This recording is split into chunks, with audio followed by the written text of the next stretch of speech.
Us. We start tonight with new information on a murder-suicide just outside Wolford this past weekend. A family was gunned down by their own son during a game night. And now a friend of the family is mourning the loss, but also extending sympathy to the shooter. KCBD News Channel 11 Sydney Lowther joins us with details from police and how the Greens will be remembered. Sydney? Karen and Abner, according to the probable cause affidavit filed during the Saturday morning incident, Lewis Green called 911 and reported the family was playing games when his son Michael started shooting. Michael reportedly shot his nephew Bryce Green, his mother Cynthia, and his father Lewis, who was asleep in another room, then retreated to an RV on the property where he died by suicide. Scott Muncie, a family friend of the Greens, says while what happened is a tragedy, he doesn't want people to remember Michael as a monster. All I can say is this wasn't Michael. It's not the Michael I know, and something snapped. Scott Muncie has known the Green family since he and Michael attended junior high together.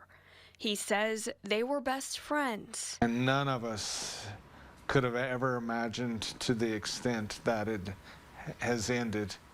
Just after midnight on September 23rd, Michael Green shot his mother Cindy, his father Lewis, and his nephew Bryce before taking his own life. Michael was not a monster. He had a mental illness and he was sick.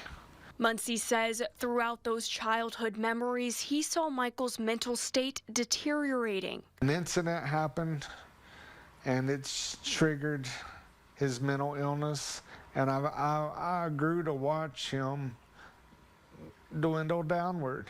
He says in the years leading up to the shooting, Michael could not be in public or around many people. And we've always tried to include Michael and help him, and none of us saw this coming. Michael's mother, Cynthia Green, later succumbed to her injuries from the shooting at the hospital. Number one person in this world was his mama. He loved his mom. But when we were younger, you know, she always considered me one of her kids. She's greatly missed.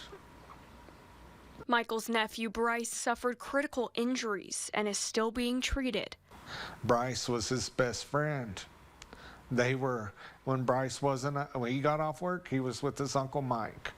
I'll never understand, because he loved his family. Muncie says this tragedy was a result of an untreated mental illness, and this was not the man that Michael was. You know, we tried talking to Mike personally, but I felt I should have done more as a friend to take him for some help. Michael's father, Lewis, was treated and released from the hospital. He is now grieving the loss of his wife, Cindy, and son, Michael. Lewis's remaining son, Stephen, the father of Bryce, holds the grief in his heart while he helps his son recover. This is too much for a family to endure. Muncie encourages us to reach out to those loved ones who may be struggling with their mental health before it is too late. And if you would like to help Stephen and Bryce Green on their path to recovery, we will have that link on our website. Karen and Abner. Thank you, Sid.